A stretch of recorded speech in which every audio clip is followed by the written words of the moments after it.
Off top, most of the camels in Saudi Arabia came from Australia. Play the music. This is the Domonique Foxworth Show.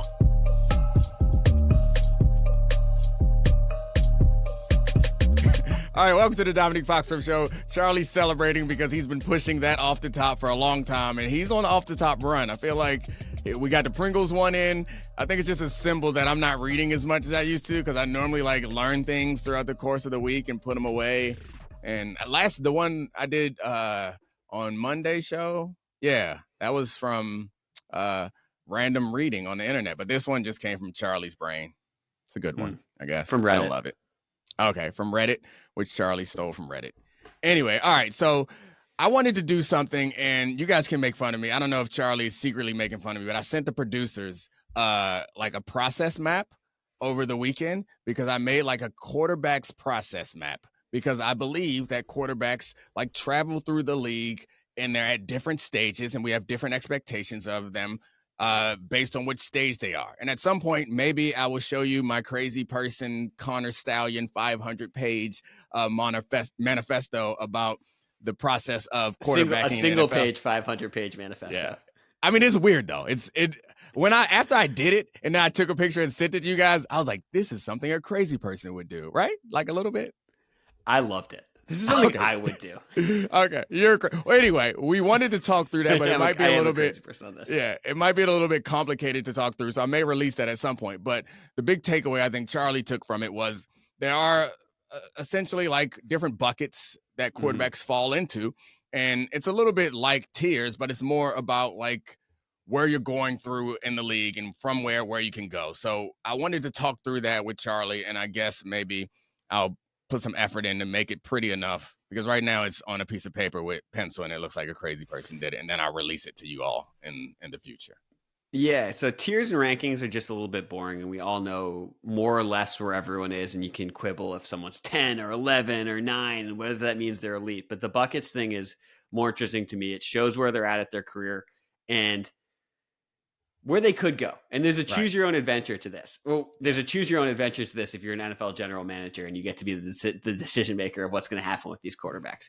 But I'll start rolling through the different tiers. Okay. And you tell me when to stop when there's something that's interesting or a person that's interesting that you think doesn't belong or does belong. And him belonging there is worth talking about. Okay. So in this groupings, I didn't include Gardner Minshew. I didn't include Tommy DeVito or Tyson Bagent or Bailey Zappi or Taylor Heineke or Aiden O'Connell because those guys are currently backup quarterbacks and they are in for extenuating circumstances. Yeah, and I think they still fall into a category. I think Gardner Minshew falls into the category of career backup. I think some of those other guys Heineke and some of those other guys are young enough that we're not sure where they're going. They could end up in pleasant surprise territory, which I'm sure that's where Josh Dobbs is, right? And he is the mascot of pleasant surprise territory. I think you're going to be pleasantly surprised by the category that Josh Dobbs is in. Wow. Okay. All right. Let's go. All right. So we're sort of going from worst to first on these buckets. The first one, you're quite possibly the worst quarterback in NFL history and might get your franchise contracted. This is a one-person tier, and that's Zach Wilson. Yeah, I mean, you want me to argue about that? So the thing about Zach Wilson, he's super talented. We don't have to stop here. We can keep it moving. He's super talented, but he's not a good football player. I had an argument with Orlovsky on TV on Monday. It was not an argument, but Orlovsky was like, it doesn't matter who they put in. It's not going to change anything because the O-line is so bad, which is probably fair, but we had enough tape on Zach. He's bad too. Yeah. Okay, so Zach actually got demoted from the next tier, which is the first tier. This is the biggest grouping of players, just because quarterback is such a premium position that people's jobs depended on it. This tier is called "You're Gonna Get Everyone Fired." The coach, the GM, the quarterback coach, the offensive coordinator, the team president's son, who somehow has a role giving out towels to the quarterback. You better not blow your money, guys, because this is the last contract you're going to get. There are a few ways to get people fired. Obviously, it could be bad draft picks. It could be bad contracts. It could be, bad locker room guys, whatever. But this group to me, Desmond Ridder, Jordan Love, McCorkle Jones, Deshaun Watson, Daniel Jones, and Bryce Young. So the thing about that The Desmond Ritter, I wouldn't include in that because I think for that category, you have to have. It's a lot like the Zach Wilson thing in that you have to be good enough for people to have expectations of you. I don't think that people had high expectations of Desmond Ritter. And so when you have a quarterback that you're supposed second to round win pick, with, they chose over Lamar. I know. Well, they didn't choose him over Lamar directly. Like it wasn't apples to apples. They could have gone after Lamar, but they didn't want to go after Lamar, and they settled on Desmond Ritter. I think if you gave them the choice, Lamar over Desmond Ritter, I hope they would go Lamar. If not, then they don't deserve to be in football. But I think second round quarterback is not the same as a first round quarterback or a high first round quarterback. I don't even think that Kenny Pickett, he was a first rounder, late first rounder. I don't think that Kenny Pickett. Tier. Yeah, but I don't think that the expectations are high enough. But the rest of those names, yeah, the talent is there, and the assumption is somebody else is the problem because they're talented enough and they've shown enough. Like I think this is different from the map that I've created. This is a tier, but I like it. I can talk you through it. Those type of players are players that you should be doing better with him, and because you're not doing better with him, you got to go because it's not easy. I would say for a player like this, it's not easy to find someone this good. So the team is less likely to move on from them. They're more likely to move on from all the people that you said would get fired, right? Like that's how I would define this tier. I think there are two ways because obviously part of it, say you have someone like Bryce Young, you could look at it that way. That's the glass half full way. Or you could look at it as a 10-year mistake that you drafted him above CJ Stroud. That you picked the wrong guy and it's football malpractice and it's on him, and that's why everyone's got to go. And then you've got the other ones, the Watson. Well, if it's Daniel on him, Jones. so if it's on him, it's like the Zach Wilson thing to me. If it's on him, then everyone doesn't have to go. But I mean, I'm with you. I think if it's anytime you draft somebody, you draft someone number one overall, you got to succeed. And we don't know the dynamics in Carolina. It's been leaked a couple times that Frank Reich didn't want him or whatever. Hot. Yeah. No, but I mean, before his seat got hot, that he didn't want him. So, like, there is some justification. You can wiggle out of this if it's not your choice. But I do think that the reason why I would put Desmond Ritter out of this is how I already explained it. These are guys that are talented enough to succeed, and the expectations is that you should be doing better, or your team, everything around you is good enough that you should be showing some promise, at least promise with these guys, and you're not showing promise, so everyone's got to go. Who are you the highest on in that tier, and who are you the lowest on? Ritter, Love, Mac Jones, Bryce Young, Deshaun Watson, Daniel Jones. It has to be all things considered, including the age and contract included. Age and contract, yeah, I got to go Bryce Young. Age and contract, worst injury. Quarterback rating, worst QBR in the NFL. Right, 5'4", 165 pounds. Yeah, all those other Josh guys. Rosen, but smaller. I'm with you. I don't love it, but I think that I can look at what he's accomplished in college, and I can look at his ability, and I can look at what he's surrounded with, and say he hasn't gotten a fair chance. I'm not sure I believe that, but I can make that argument. There really is no argument to make for the rest of those guys, and Deshaun Watson with the contract. And how he's played for them, like, I'm out on that. And he's injured again. I'm out on that guy at this age with that contract. I mean, if I can get out on it, and I think the Browns would be too. If they could get out of it, they would be out of it. So, and the rest of those guys, I think, just aren't good, right? Yeah. I mean, do you think that, the thing with the Browns is they have that Super Bowl defense, and they're going to convince themselves again next year that Watson is a missing piece if they don't have a deep run this year. But from that group, stop. Let me ask you a question. I like what you set up, and I want to throw it back at you. If we put Bryce Young in that situation, how much better do you think he would be? Would he be better than DTR? Would he be better than Deshaun Watson was, or would he be just as bad? Because they had a good offensive line, they had a great running back at one point, and they have a defense that is going to take the pressure off of you. They still have run the ball decently well with Ford and Hunt. Good question.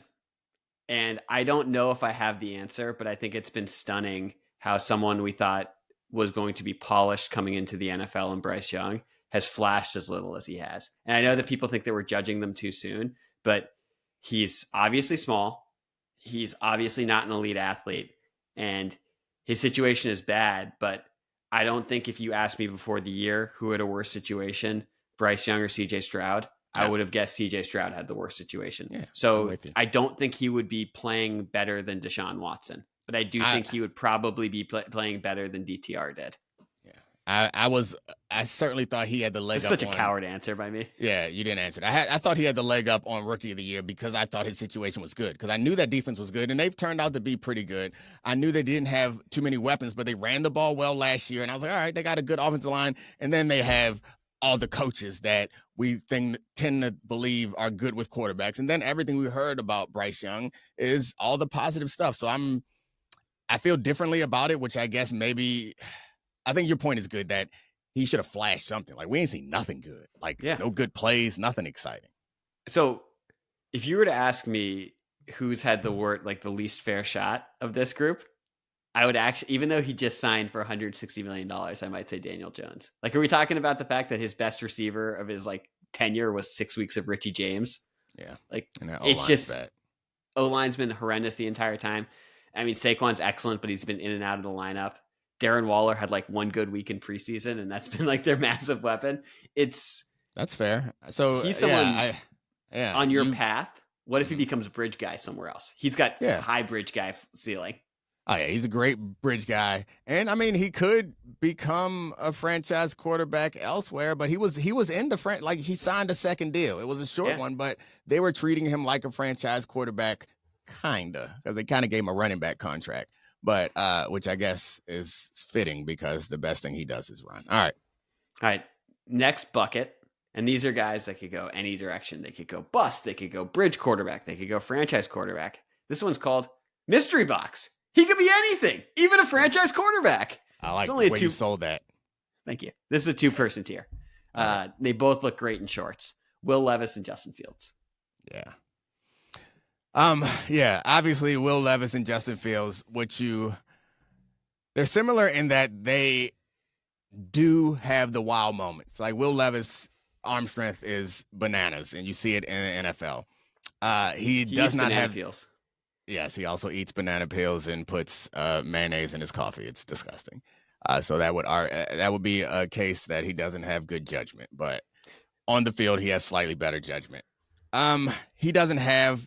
You're not going to get a bunch of chances if you don't have the high draft pedigree and expectations. And he's going to have to make it. He's going to have to make it work in Tennessee.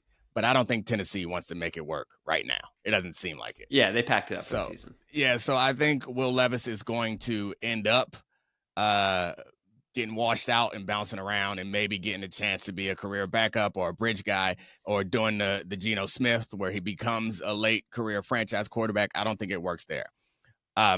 And wherever he goes from here, I don't think he's going to be the starter. This is early to have these conversations about Will Levis, but I do think that that's what's going to happen to him eventually. It's exactly where Justin Fields is right now. Next year, Justin Fields is going to be somewhere else. And the last game he had, I don't know when everyone is listening to this, but that Lions game, it was great. And he's had games like that in the past. Like, everything you want from him, you're like, yes, we can build around him. And you can point to the lack of talent around him and the piss poor coaching and strategy as the reason why his development has been poor. But he is someone that I think could take a circuitous route to being one of the best quarterbacks in football. Like, he has that potential. Do I think it's likely? Of course not. It's not likely that anybody gets to that level. But he has all the ability, the size, the arm strength, the athleticism, the accuracy, the pocket presence. Like, we've seen him flash all of these talents while in the NFL. If he lands in the right spot, I know what you're thinking. Next year, he could be a guy that you can build around. And he's going to get a contract that's not going to be super big, and that could be it. Yeah, I mean, the spot next year, I hope it's Atlanta. Yeah, everybody hopes that. He's from Georgia, right? Isn't he from down there? Well, it's also just like, for all of Arthur Smith's warts, he was good at setting up an offense that was built around Ryan Tannehill's career resurgence in similar. I mean, obviously Justin Fields is more explosive, but similar Ryan style quarterbacks. Yeah, Ryan Tannehill was the same type of guy. With and probably less polished a passer. Well, I guess in the league, we haven't seen the level that we want from Justin Fields as far as being a polished passer, but we've seen him have that ability. So yeah, down there, he'd be good. You're not going to make a joke about how Arthur Smith can get him down there and somehow not give the quarterback the ball because that's his favorite thing to do? I thought he was going to end up playing him at tight end over Kyle Pitts. I love it. I knew you were going to make some sort of joke about it. All right, what's next? By the way, I love that tier because this is of your flow chart. Those are the guys that really could, like, none of us would be shocked if they went bust or if they ended up being guys who ended up with big contracts. The next tier, in this group, I think is actually closer to their terminal destination than other groups in the middle. But I call it, he's a starting QB, but we're not really sure why. And this group is Jimmy Garoppolo, Derek Carr, Kenny Pickett, and Sam Howell, where I know I'll leave it to you, but I think we sort of know what these guys are going to be, and like their ceiling isn't that high, and they're someone who trends into that purgatory between career backup and someone you're going to convince yourself should be your starter. Yeah, I mean, I think bridge quarterback is probably the ceiling for all of these guys at some place, right? Is they're going to think that they're good enough to hold down the fort for 2 or 3 years. And they should all put a picture of Jared Goff on their wall. Like, this is the people who wish they could be Jared Goff when they grow up because they could see that path that is not straight. Or maybe Kirk Cousins. Like, that's these guys' idol, right? Is they're going to go somewhere else and turn into something special there. Of that group, I'm a little less determinative, if that's a word, of Sam Howell than anyone else. I think his taking sacks is a problem that will not be addressed, but I think we're lower on Sam Howell than we were on previous weeks because of their loss to the Giants. And yeah, I think there's a possibility. You lose to Jersey Juice Tommy DeVito. You got to take a hit. Yeah, he takes a hit. I think he's further. Too many hits. Yeah, I think he's further. Well, Tommy took more than him. I think he's further from his terminal state than anyone else. Like there's still more optimism for him than the rest of the guys that you named. But I do think that the best case scenario for any of those guys is like probably bridge career backup type. Speaking of bridges, our next tier, we're on the bridge to nowhere. You paid a toll. You're just sort of driving on that bridge. You get stuck in traffic and you're like, where are we going? What are we doing? This tier is Russell Wilson, Geno Smith, and Baker Mayfield. Yeah. It's like a purgatory, essentially. I think you're probably right. Russell's counting stats are pretty good so far this year. Mm-hmm. Again, another argument that I had with Dan Orlovsky this morning was like, he's not actually good. You're just grading him on a curve. Like, Dan loves to grade his quarterbacks on a curve, where it's like, yeah, remember what he was last year? Now look at him. Like, yeah, he's better than he was last year, but he's not as good as he was. I mean, you're white, so I'm going to treat you like Dan Orlovsky. Is that what you're about to It's also just like, look, man, if you spend 5 years defending Carson Wentz, you got to grade other people on a curve. Like your credibility is in question after that. Carson's back in the league, baby. He's back in the league, sitting on the bench out in L.A. Yeah, and he's on. Yeah, we got to create a different map for him. He's on a different path. But anyway, I'm sorry, that was not fair. I keep looking at you and thinking about Dan Orlovsky, but you're nothing like him. You're much handsomer and probably a little bit more judicious in your quarterback praise. Yeah, I think this is fair for all of them. You are on a bridge to nowhere. The problem with putting Russell in that category is Russell's not in that category. He's worse than that. Really? Because of the compensation. Like, I think in his age, like at this point, they are tied to him for the long haul, and he needs to be great.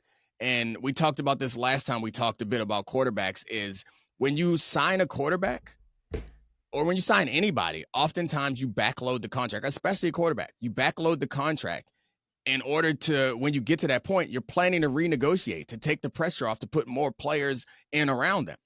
He's not good enough to renegotiate. So at the end of this contract, they're going to have a guy whose cap hit is enormous. They're going to have to eat it and deal with it until they can ship him out of town. And they can't even renegotiate it to make the price a little less heavy because he's not good enough to keep for the long term. So Yeah, he's worse. I don't know what the category is, but he's in that category along with right now. It's where Aaron Rodgers is too, and I think Deshaun Watson's in there too. It's like guys whose numbers are so big and their production is not high enough to constitute the number.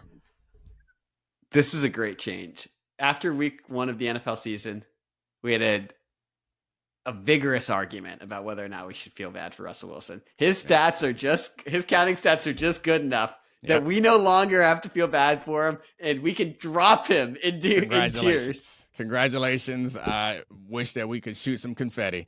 He is now at a point where I no longer feel sorry for him. I felt sorry for him because everyone was picking on him. Now people are like pretending like he's great again. Now I don't feel sorry for him again. It's like, do you want me to drop him down into the you're going to get everyone fired tier? I guess he won't get Sean Payton fired. He already got everyone fired. He already did. Yeah, he already got everyone fired. Yeah, that's it. Yeah, he's in a different tier. You got everyone fired tier. Yeah. That's great. Next tier, because we're now moving closer to franchise quarterbacks. Mm-hmm. This tier, last tier before we get to some franchise guys. Definitely not a franchise guy, but half the league would kill for this guy. And that's where I put your pleasant surprise, Josh Dobbs. Contract, malleability, nickname, he's his own tier. Oh, man. Half the league would not kill for this guy. Well, we've just talked about 7, 9, 16 quarterbacks. So what I don't want to do is be in the villain role where I'm the only person who's not celebrating the Josh Dobbs story. Sounds like it's you're in the villain role. It's a great story. I'm enjoying it. I love a good nerd. All the people most important to me in my life are all nerds. I love them. They're great. He's one of them. Yeah, you're a nerd. I love you. My wife's a nerd. Love her. All my closest friends, nerds. I aspire to be like you guys. So I love the Pastronaut. However, he's in the pleasant surprise category because he is one of the people who I think it is fair to grade on a curve. But we have to understand that we're grading on a curve. The expectations are incredibly low for him. And what he is producing is far outreach to expectations. And so, like, I don't watch a lot of Vikings games live. Those are always when we're like, oh, we're going to talk about this week. Let me check in on the Vikings. And then I go check in on them after hearing how great Josh Dobbs is. And then I watch him play. And I'm like, oh, okay, that's cute.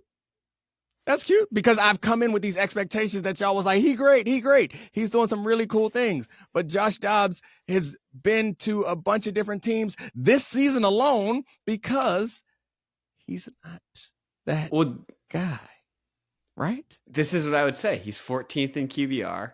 His situation has been on a Cardinals team that ostensibly we thought was trying to be as bad as possible. Right. And then a Vikings team without Justin Jefferson. They haven't played a snap together. And he's still 14th. One second. Next time I want to rip somebody for tanking prematurely, I'm going to need you to tell me to slow my roll. Because the 2 times that I have preseason called the team awful for tanking, they've turned out to be better than I expected. So it was the Dolphins, who I found out later, they made like a video of all the people that was hating on them, and I was on that video to hype them up that season. And they ended up outperforming, even though the owner was still trying to tank. The coach outperformed. And the same thing with the Cardinals when they traded away Colt McCoy, of all people. How dumb was I? I was like, hey, these are tanking. And then they ran out there with Josh Dobbs, who were pretty good. So, yeah, please, next time, go ahead and tell me, hey, before you send that tweet, before you fire off that hot take, why don't you just slow your roll a little bit? Because they're competitive this weekend, too, or last weekend, too, against the beloved Houston Texans. But anyway. Yeah, Josh Dobbs he's a mediocre quarterback, I think, right? Yeah. And I think which is better than anyone ever expected from him because he's bounced around so many different places. He's been so good that we almost forgot that he parachuted into Tennessee seemingly the day before the game last season and balled out there too. Well, played well there. I mean, let's just think about the teams. Like the Browns would kill to have Josh Dobbs. The Steelers would kill to have Josh Dobbs. There are teams that would. Really? Yeah. They'd rather have DTR.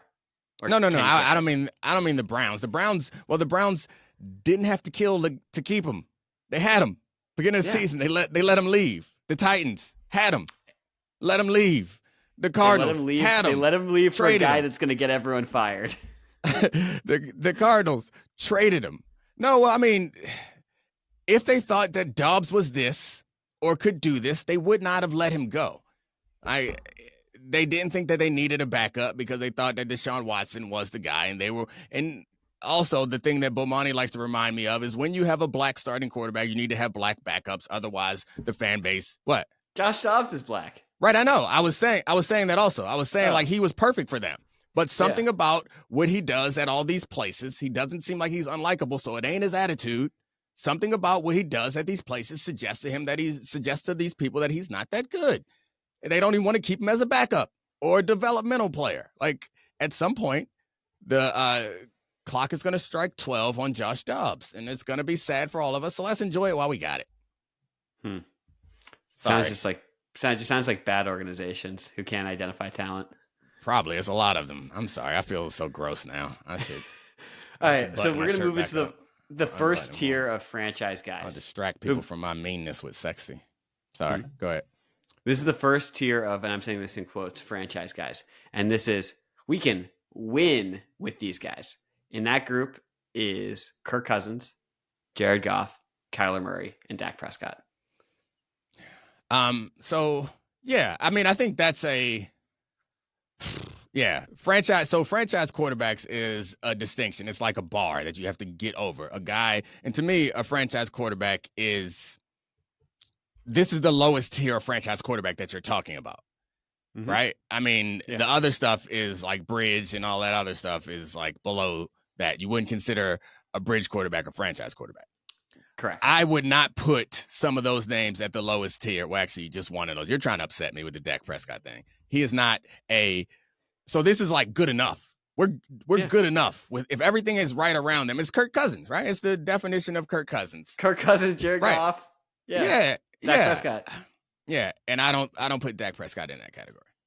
I mean, what is asked of Dak Prescott year to year, and the accomplishment that Dak Prescott has in his career suggests that he is better than them there. I think this was an attempt at you to get me going, and I'm not going to do it. I'm just not going to do it. So, yeah, he's not in it. I think it's fine to put Jared Goff. Jared Goff has, when I do finally come out with my map that everyone is going to print out and put on their wall, like, Jimmy Johnson's trade chart, it's going to become a thing that everyone uses. But when I do put it out, following Jared Goff's path is going to be so interesting because he was a number 1 overall pick, Golden Boy and then went to bust so bad. Oh, then went to bust. The following year went to franchise guy that you can, guy that you can win the big one with. Into a Super Bowl. Yeah, guy that you could win the big one with, to a guy that is a bust again that they force out of town. And they have to pay you to take them all the way back to good enough to win with is, I think, where I would put it on my chart is like, he's good enough to win with. I think he's perfect for that. Oh, perfect. Great. Yeah. I nailed that one. Well, you didn't nail it because Dak Prescott. You put Dak Prescott in there. I think the other distinction that I put on my map that I don't know names ahead of this. I don't know what you would use, but what I would put is win because of, and I think Dak Prescott falls in that category. So my next one, which is similar, these are roads running parallel till you can win with these guys. This is system superstars. It's a 2-man tier. It's Tua and Brock Purdy. I like that as a distinction too. So these are guys that are superstars, but also we're not sure if it's them or the system, or it's them in the system. That combination is the reason why we're not sure that Brock Purdy could do this elsewhere, and we're not sure that Tua could do it elsewhere. I think that's a perfect spot for both of them. The big question for Brock Purdy, and I guess for some reason I think of Purdy, I guess he is technically younger, but not nearly as, I guess we've just known Tua longer, right? Because he was in college in our face, and I feel like there's still more development for Purdy that I don't know is there for Tua. So I think Purdy can graduate out of this at some point. Maybe there's a chance, but he hasn't yet. And the other thing about these guys is they're just excellent at this specific niche role within the system. Right. Like some of the guys, like you can win with these guys, the Dak, the Cousins, the Jared Goff, the Kyler. I don't know how much better the 49ers or the Dolphins are with those guys playing in these systems because they're just so efficient at doing exactly what the coaches want them to do on time and on schedule. Yeah, and that's the problem with that is when it all breaks down and then you need somebody to do something special. And I think that of the guys that you've named, Dak's the only one that I think can reliably do that. If you gave me a choice of any of those names, like same roster, average roster, drop any quarterback in that situation and please make something happen, I think Dak is obviously not in that class. And I think everyone in that class, you're just like, cross your fingers with them. All right. Well, we now know that Domonique is thankful for Dak Prescott, and we can move on to the next bucket, which is, I actually sort of took this bucket, so we can gloss over this one pretty quickly. But I put it as, you had it as you've already gotten someone fired. I put it as we can probably maybe still win with these franchise guys, but we only have a year or two to do it, and they have osteoporosis, and that's Matt Stafford and Aaron Rodgers. Yeah, I mean, they're slightly different, but yeah, I like that. I don't think there's much conversation there. I think you're probably right. It's like you're hoping that you can do the Tom Brady thing where you parachute them in to a great situation and you just ask them to be special every now and then. And I think that's perfect for both of those guys. And they're both of those guys that on your quarterback map, your chart, your path, pretty much went from golden boy. I know Rodgers was picked 25th, but he's still a first round pick. And the second he started playing, he was a franchise quarterback. From golden boy to franchise quarterback to we can win with this guy and because of this guy. Yeah. Right. Because the second you put Stafford in a good situation as well, they won. It's the most linear path that you can have. It's the one that people expect to have when they draft someone number one overall. Well, I guess Brady didn't do that, but yeah, those other guys did. The next one. These are franchise guys we know we can win with. I have Justin Herbert, Trevor Lawrence, and Anthony Richardson. I mean, Anthony Richardson is too soon, obviously. We haven't seen enough of Anthony Richardson. He's hurt already. He got hurt twice in like 5 games. Like Anthony Richardson is a question mark. As an asset, is there anyone below on this list that that a GM wouldn't trade straight up for Anthony Richardson? Yeah, there are. I mean, I think a lot of those guys that are perfect in their systems are guys like you wouldn't trade for. I don't see the 49ers, the Dolphins, definitely not the Cowboys, all those teams that the Lions, I don't think they trade for him. These are guys. Yeah, he's a guy that I think most of the teams that don't have one, they're like, oh, yeah, I'll give that a shot. Most of them, not all of them, because he does have a skill set as much as we want to pretend like our league has gotten to a point where they fully accept the running quarterback or the quarterback who is a super athlete. We aren't quite there yet. So I don't think that he falls in that category. We're going to circle back on this in a year. Remind me, someone on Twitter, November 20th, 2024. I'm going to look like a genius. That's why you love the nerds. Next one. This is a tier of 1. Clearly a franchise guy. He's an MVP. He's probably going to the Hall of Fame. But do it in the playoffs. And that's Lamar Jackson. Lamar Jackson, yeah.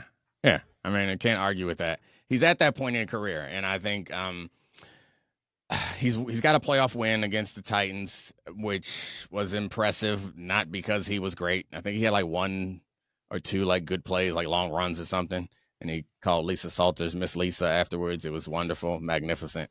But yeah, I mean, it's about the expectations. This reminds me of the Dobbs conversation. Like, yeah, Dobbs, you're not there, so we can celebrate you. It's like it's the Dak journey where it's like, do it in the playoffs. All right, you did it in the playoffs. Now do it in a big game. All right, now win a Super Bowl. These are Lamar got to it quicker than most.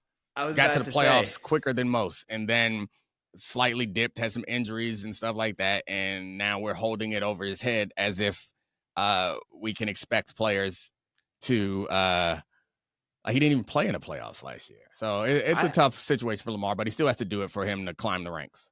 I don't know if it's that, like, we're not really holding it over his head. It's like the second highest tier. We're we're talking about how great he is. It's just he's just the notch below, and that's what matters. He's just the notch below guys that you really trust. Like, they're our guy. We're going to win a Super Bowl with this guy, which brings us to our final tier, which is we're winning the Super Bowl because of these guys. Yeah. And they can live here as long as they want. And that group is obviously Patrick Mahomes, Joe Burrow, Jalen Hurts, Josh Allen, and CJ Stroud. Yeah, CJ Stroud. I wanted to put him up high because I thought that I was going to be shocking people. Josh Allen and CJ Stroud are interesting, and maybe it's Josh Allen, I'm being a bit of a prisoner of the moment, but because they've struggled and because he has some issues. But yeah, I think Josh Allen deserves to be in here. The problem is, do it in the playoffs, Josh Allen. I guess he's still living off of the playoff loss to the Chiefs. I mean, because I guess they blew out the Pats, but it's more he's not in the Mahomes category. I mean, because win the big one, right? Let's be clear about Josh Allen's playoff performance, because he's played in 8 career playoff games.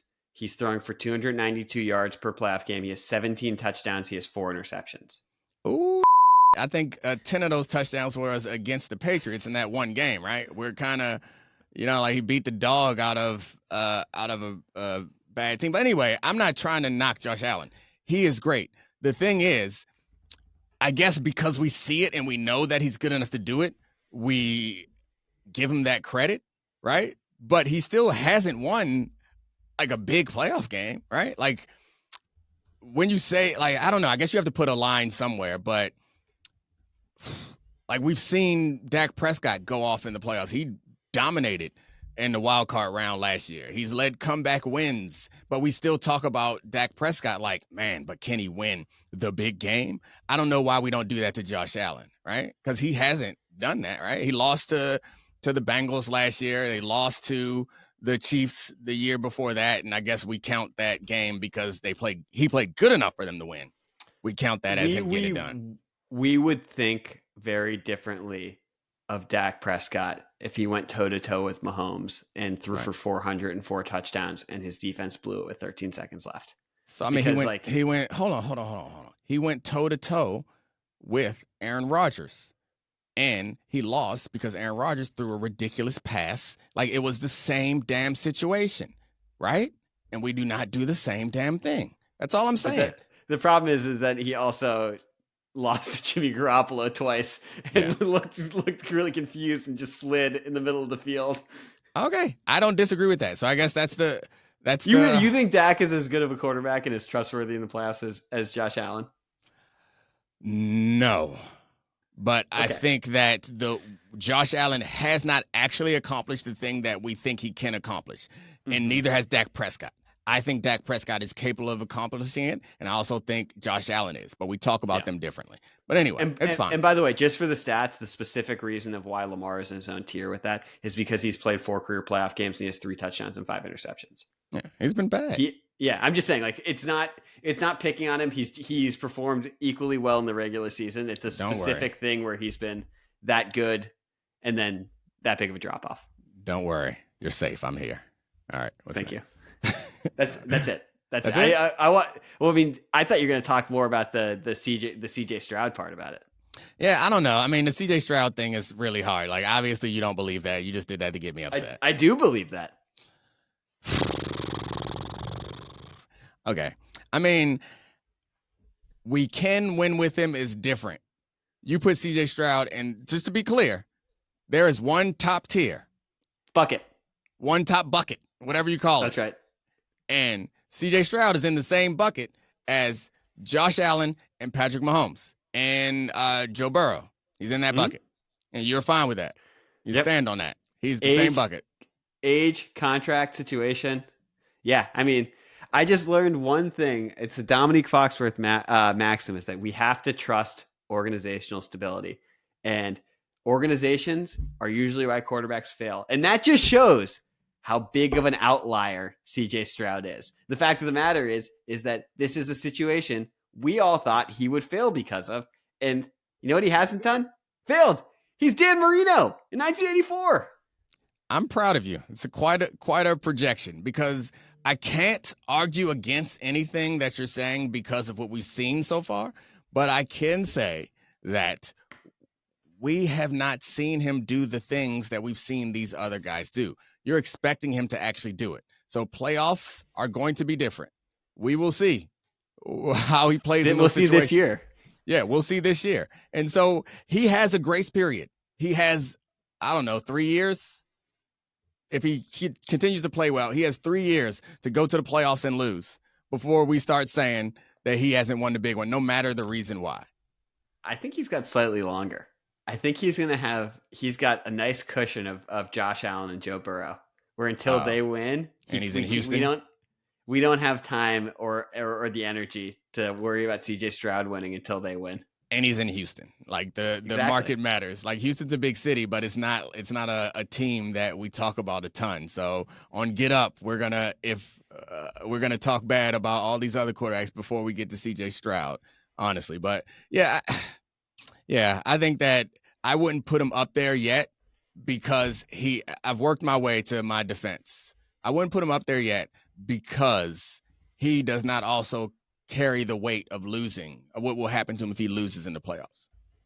So like the point is like how he has to be in the bucket with Lamar or below Lamar, because if Lamar gets to the playoffs and loses again, he's going to have to pay a public price of us talking bad about him. Like it's going to have to happen. Especially because they might have the best team this year. It's going to happen, and the same thing for Josh Allen.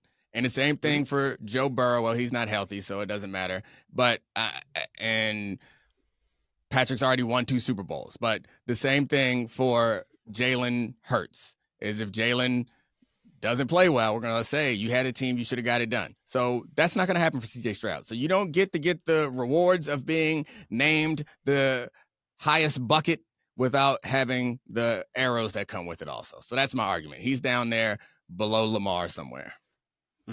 So you want him you'd put him in the tier with Herbert and Lawrence. Yeah. Franchise guys we can win with. I think he has to be in that tier. I think that's a reasonable place to put him. Right? You agree? Sure. Yeah. I guess. I'm right. I'm glad that you came around, nerd. All right. This has been fun. If you want to pause this and come back for the Thanksgiving episode later, this would be a good time to pause. If you got more time, keep listening. But next up, Gojo, and we have a really good time, lots of good laughs during the Thanksgiving food draft. You'll really enjoy it. It's a really good, fun, funny time. You know the type of jokes I make. I made those the entire time. If you like me, you'll like this. All right, our friend Mike Golic Jr. is joining us. Charlie, what are we doing? Guys, we're drafting Thanksgiving foods. And here's how we're going to do it. We have a very specific format. We are building a juggernaut roster. It's a snake draft. Gojo's got the first pick. I've got the second pick. Domonique, who chose the draft order, has the third pick in the snake draft. We're each going to draft 1 main, 2 side dishes, a flex player, an appetizer, and a dessert. All right, Gojo, you're on the clock. All right, I am going to start this off, and you guys can accuse me of being a toddler, but I want to secure, to me, what is most valuable on the board, especially, are we snake drafting this? So we're going to go, yep. Yes. Dominique's going to get to, all right. So in that case, then, I'm going pumpkin pie 1 off the board. Most important part of my meal every year, pumpkin pie, a little bit of Cool Whip there. It's my chance and my platform to say, I think pumpkin pie and sweet potato pie taste basically the same. I don't know why we spent so much time arguing over them. This is my number 1 pick. I couldn't have asked for a better pick from you. That is the widest pick you could choose. Yes. I was the only way it could have been better if you could have drafted some sort of casserole. If you'd have given me on my board. Yeah, wasn't on my. You drafted Bryce Young. Yeah, if you could have got me some sort of casserole that or something, could turn out very well. Oh gosh, pumpkin pie with everything on the board, and man. Well, we'll see. We'll see how it performs when the season starts. All right, Charlie, you're next, buddy. I can't believe he's still here. The CJ Stroud of this draft. This was a huge overthink. You only eat this really once a year. I'm taking stuffing. It's the most elite side on the thing. At the traditional board, I'm taking a quarterback with the second pick in the draft. And you know what? I'm going 11-6 every single year. I'm winning my division for the next decade with stuffing. All right. Yeah. Okay. That's the. It's the stuff that comes out the Domonique turkey's doesn't butt. seem sold on this. No, I mean, it's all right. It's good, but it's like, I don't know. All right. You can't build a team around stuffing. You can't Sure build can. a team around It's the center stuffing. of my All right. plate. All right. Cool. I'm really happy with how the draft fell to me. Easy. You got to go sweet potato pie. You got to lock down the quintessential dessert for Thanksgiving is sweet potato pie. Everywhere, everyone knows you gotta have. It's like stuffing. It's the funny thing. It's a combination of two. It's like stuffing in that you don't have it but a couple times a year. But it's also sweet and delicious. Sweet potato pie wins. And it covers if one of you jerks want to go get sweet potatoes as your side. I don't care. I got it as a pie and a side. Give me that. It plays both ways. Goes both ways. It tastes, You're still on the tastes board. more or less the same as pumpkin pie. I Nope. can't. They're the same pie. They're the same pie. It's No, the they're same. not. Thank you for saying it, Charlie. They're the same pie. I feel like I'm taking crazy pills and getting gaslit every time this conversation happens. I couldn't have asked for a better We're response from you We're two gonna guys. we're gonna do a blind taste test of pumpkin pie and sweet potato pie on Please this do. podcast, Please and do. Yes. no shot he can tell the difference. Well, no it shot. It depends on where you get it from. Don't go get no store bought. Oh, here we go. Give me some home. I have to make both of the pies. Of course, I don't. Who eats? What Alright, is it's never going on gonna here? happen. I overpromised. What is I going on overpromised. here? Somebody's got to make it. Bring it from Thanksgiving. Who eats store bought pie on Thanksgiving? What the? Am I dealing with Everybody. here? You two No. casserole face Homemaking monsters? pies? Yes, somebody Oh, yeah, better we make hope- them damn pies. I'm with Domonique on this one, but for the sake of the podcast, I'm not making two pies. All right, cool. All right, this is a tough pick right here. Let's see. What do I want to get? The one thing that you can go to the store and buy, I won't be mad at you if you go buy a honey baked ham. You can get a honey baked ham. That's the one thing that can purchase, and that will be my draft pick, honey baked ham. I got a solid Great pick. roster right here. It's a great pick. Solid roster. I just can't believe how my board has fallen. No, I like how everybody's trying to like spin the audience in their favor. I can't believe every time. I can't. I'm delighted by Yeah, this. I- I like. You guys are gonna be eating some ham and pie, and I basically have Justin Jefferson and Tyreek Hill on my team Here we go. when you look at it because I'm taking mashed potatoes with the second pick with my second round Oh, what an L! What an No. L! This It's is a personal huge- preference. I'm not a big mashed potatoes guy. I do like mashed potatoes a lot. And Okay. honestly, with mashed I Oh, want to with know gravy. if with mashed, Mashed potatoes potato, and gravy. Oh no, They too took the late, words too right out late, of my too mouth. late, too late. You No, didn't no. draft gravy. You didn't draft gravy. You got Is Mashed dry potatoes ass its and own gravy. separate pick? No He didn't way. say it. He didn't say it. He said I want mashed potatoes, and then Mashed potatoes and gravy. They You want to talk about a glue guy? My team is literally the texture of glue. Yes, you are going to have some tough. You're going to have some issues later on in the night. Your offense is going to become quite constipated if this is who you are basing it around. You're on the clock, Gojo. I'm on the clock. All right, well, again, since I've got these massive gulfs between when I get to pick here, I feel like I got to get the protein on my plate. This feels like the appropriate draft value for turkey. Like it's a good spot. I get it's pretty seasonal. I get how you cook matters. How you cook it matters. I get that we only really eat it once a year. But ultimately, I need this plate to have some to it. Like I said to Charlie, my plate does usually always include the main on it, even as we get into the second and third round going up to the table, because I think you got to have that structure. It's like a house without a foundation. Eventually, it's going to fall. Turkey, at this point in the draft, properly rated. Just for the fact that there are limited mains. Roast turkey, Also fried that. turkey, smoked turkey. Which of on your board?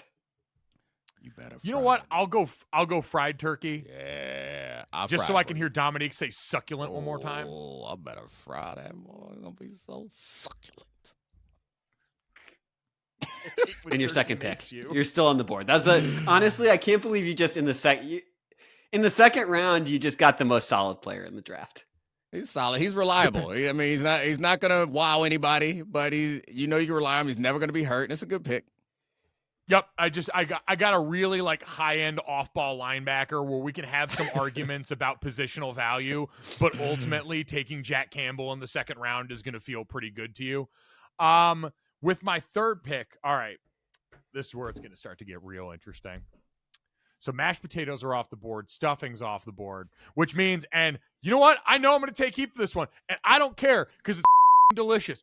Give me green bean casserole. Bring it on down with a little crispy onions on there. I love me a good GBC. I think it is criminally underrated on the Thanksgiving big board. I saw Michelle Smallman, who I love dearly, over at the morning show at ESPN Radio That's a great tweet. Slandering green bean casserole, and I'm sick of it. I'm here to stand up for GBC on this great public platform. I'm delighted by that pick. It's underrated. It's a star. I'm happy every time I see that there's a green bean casserole. Man, I am on Team Smallman. She had a great tweet. She said green bean casserole tastes like punishment, and I think she's right. I'm generally not a fan of any kind of casseroles. It's just, but anyway, it's a good pick for Americas. you. Yeah, I'm looking forward to Charlie trying to spin his next pick. I guarantee you what he's going to say. I can't believe how lucky I am. This fell to me. Guys, I can't believe how my board is looking right now. Because I think I got my top 3 prospects with my third round pick. Team Kravitz selects macaroni and cheese as my flex player. Yeah. Just an electric side dish. That's a great pick. That's your first good pick. That's your first good one. I appreciate that as a decision. You don't want to. Now at this point, you can dub yourself the What do I Howie need to Roseman of the draft here. Yeah. What do I need to say about that? It's like, as someone the dude's a 3-time All-American. He's getting a huge deal. We're winning the Super Bowl with mac and cheese.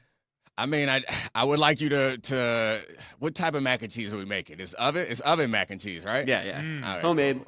You get a little bechamel sauce, fold in the cheese, breadcrumbs and cheese on top, and bake that to golden perfection. I don't know what bechamel sauce damn is. right. What is that? Is that a type of cheese? It's like a cheese cream sauce. Sounds like you're cheating right there. Just don't bring no cheese cream sauces in here. You make it homemade.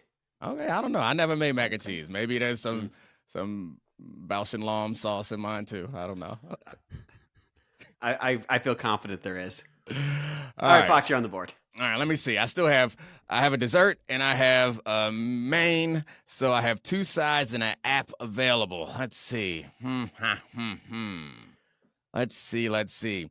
So I guess in our app circuit, see, this is the problem with our different Thanksgiving. My app circuit, we got crab balls in the app circuit. We got biscuits in the app circuit. We got obviously traditional deviled eggs in the app circuit. It's a great app. Yeah. It's a great app. I think, God, I love a good deviled egg.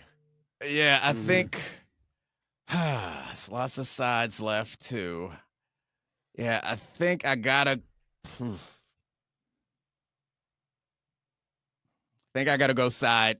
go cornbread on the side. Give me a cornbread on the side. Great Give pick. me a cornbread on the side. Yeah. I didn't know if that was a side or an appetizer. Yeah. That was on my appetizer list, which is a great, with honey and butter. Yeah. So we have a little butter where if you just want regular butter, and then you got honey butter. You got them both out there, and you can scoop whatever you want. Oh my gosh, we taking years off our life every time we have Thanksgiving. We knocking a couple months off. It's okay. I'm though. never It's worth leaving it. your house this Thursday. It's worth Are we it. gonna watch the Black Friday game together? Oh, is there any other type of Friday at my house? It's a good point. All Played. all my Fridays are black, and so are my Monday, Tuesday, Wednesday, Thursday, Friday, Saturday. All right, so I got another pick. So I still got devil eggs looking at me for the app situation. I always also got biscuits looking at me for the app situation. I'm going to go with the devils. Give me them devils. Give me the devil eggs. It's one of those, again, it fits in those categories. If done right, it's outstanding. It's a rarity. It's a special occasion. You don't just have devil eggs on a random Tuesday. It's something you get excited for. And if somebody makes it right, then you're very happy. So right now we are picking up devil eggs and moving forward. We're proud of them. All right, for my next pick. Can't believe it fell to me. I can't believe it fell to me. He can't keep getting away with this. It's really high on my board. It's going to be controversial. I've seen the tweets, Gojo, but there's a very specific part of this. Apple pie a la mode. Apple pie hot with vanilla ice cream. You're gonna try. You're gonna try and cover it up, and you're gonna try and douse the flavor of a lesser pie with ice cream. I get it. He's cheating. He's out here cheating. So the man went mashed potatoes and gravy, and now he's going apple pie and ice cream. You don't get apple pie and ice cream. No. Incorrect. Apple pie a la mode. Yeah. So you speak a different language is supposed to make it Right. better? It just has a certain je ne sais quoi. Okay, you just out here going French on us like it's supposed to help. Wow. Chill out, Wimby. You get apple pie or you get ice cream. You don't get them both.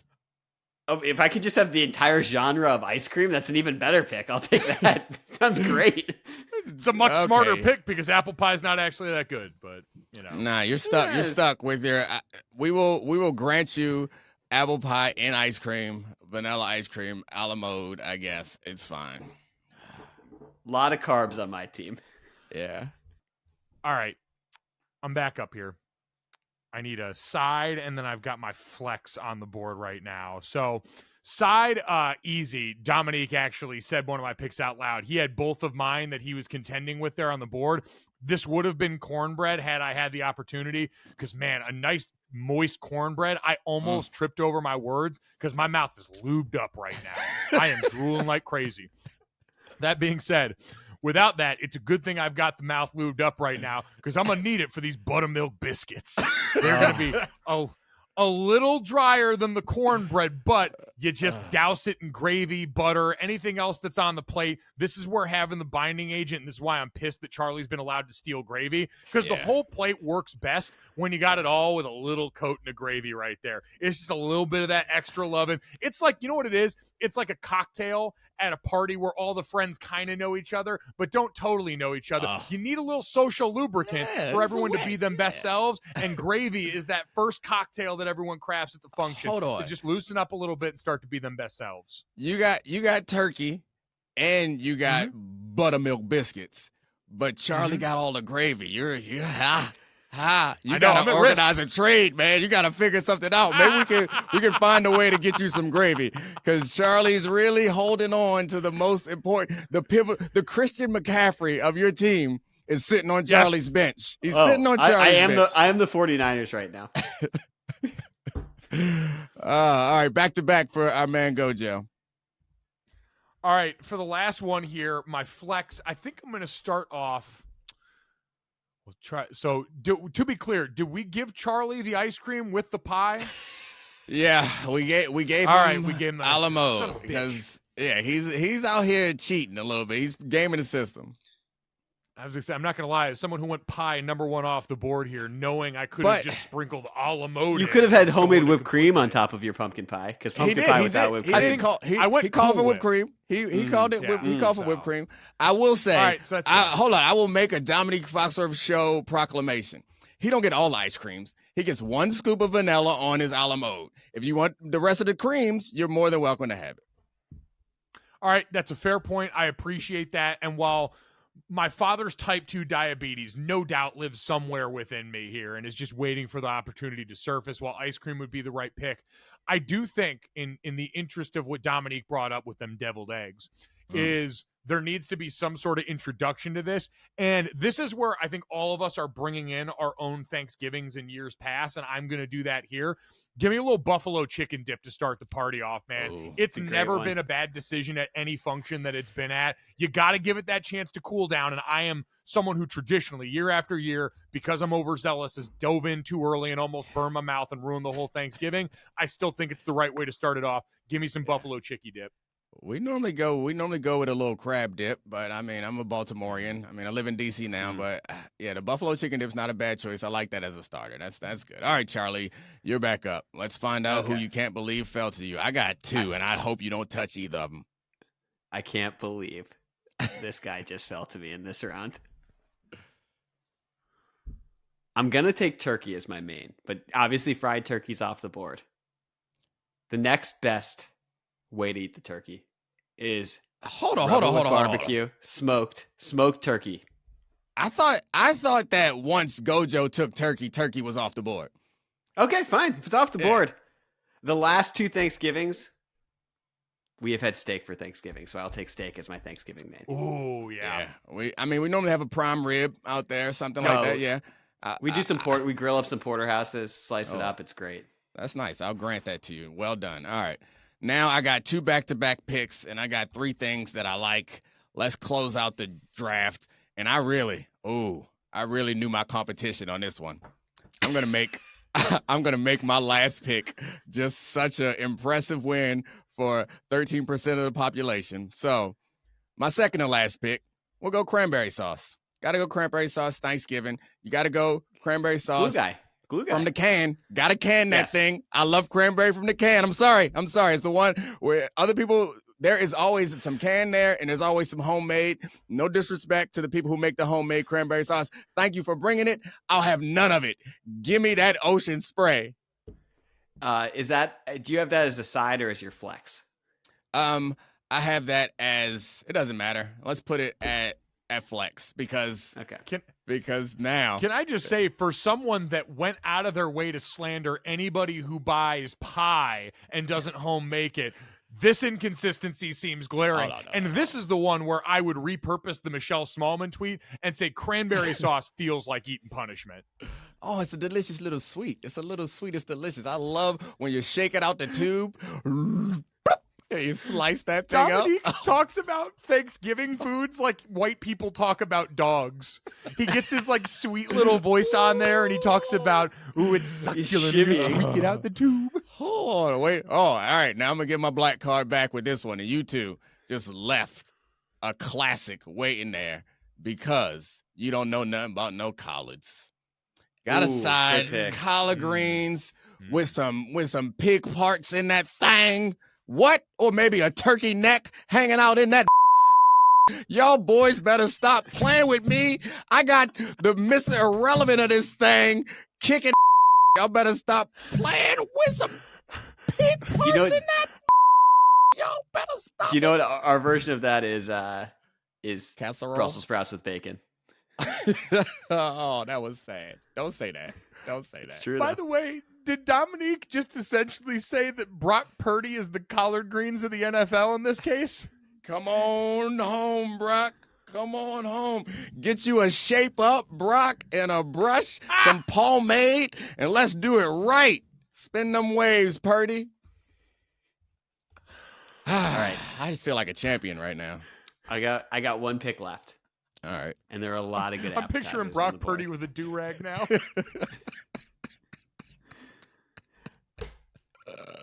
So guys, I'm looking at appetizers, and knowing that Gojo only has 1 side left, I'm gonna lay out my process here. So strategic. There's Parker House rolls with butter. It's a great appetizer. There's a full cheese board. No one went charcuterie board, but having a full option board is great. There's that baked brie dip when you bake brie with honey on top and you dip into it. It's elite. And there's also pigs in a blanket. We always have pigs in a blanket. And you know what? I need a blue collar guy. I need a road grader. I need someone who's going to protect the fact that I have the Legion of Zoom on my team, the wide receivers of stuffing, mashed potatoes, and gravy. So give me pigs in the blanket. Well, okay. That's my appetizer. This is your like late round pick of a really like decorated guard from college whose politics you might have to worry about. That's right. Yeah, you better get and purge them tweets. You better purge all them tweets.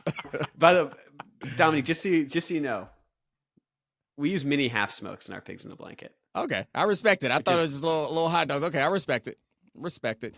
I also really appreciate how you are the Vince McMahon of the draft and that you hype up all your picks. You're really trying to sway the audience before you select whatever you select. Just let the pick do the talking, baby, after I just went off about these greens. You literally shimmied into the camera. I was an audience surrogate. I didn't shimmy. They shimmied for me. He was just a conduit for the spirit. Yeah, I just felt it. It came through me because they know how them greens taste. I love what Thanksgiving does to Domonique Foxworth. It's not Thanksgiving. It's you. You bring the best out of me. Gojo, you have one final pick. You have one side dish. Wait, I thought we were two sides of flex, a dessert, and a main. And an appetizer. And an app. So I put biscuits as an appetizer for you. If you want that as a side, I can move it. Okay. I mean, you still got sweet potatoes with marshmallows on top. I got that on my list. You still got that. You got potato salad. I was looking down here at the sweet potato casserole with the marshmallows on the top, and it would seem to be only right. Well, I've already talked about them being, but with the marshmallows, it makes it very different. I don't need just straight up ice cream. Although you do have I found out the other day there is if you have ice cream as a side dish on Thanksgiving, that is so electric. I mean, would anyone be surprised if out here running a brand new offense we ain't never seen before? Just putting Jameson Williams receiver.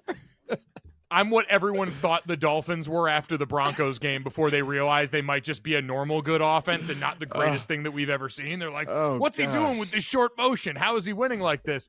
No, give me man.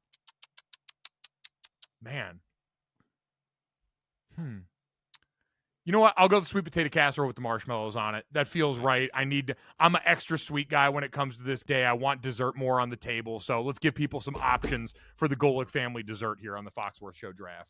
Outstanding. Congratulations. It can double as a dessert in a pinch. It can double. All right. That's the end of the draft, right? Should we recap the teams? Gojo, Sure. You have fried turkey, green bean casserole, sweet potato casserole. Big casserole guy. Yeah. Buffalo chicken dip. Biscuits, pumpkin pie with whipped cream. It's a great team. It's a great team. Strong team. My team. Steak, stuffing, mashed potatoes and gravy, pigs in a blanket, mac and cheese, and apple pie a la mode. Domonique closing it out with honey baked ham, cornbread with butter and honey butter, collard greens, deviled eggs, cranberry sauce, and sweet potato pie. That boy just won a championship. Oh my God, that boy won a chip. If my plate was an offense, I'd be running the wishbone. Just ground and pound out here. Oh my, spread and shred for my man Charlie. And we can do it all. Spreading diabetes. All right. Well, I think we're done. I don't know what else to do. Close out the draft. Do we have people like vote or something? Or we'll put them online and have people vote. Okay. Gojo, I do have one question. Did you see Jameson Williams put his McFlurry on his double quarter pounder?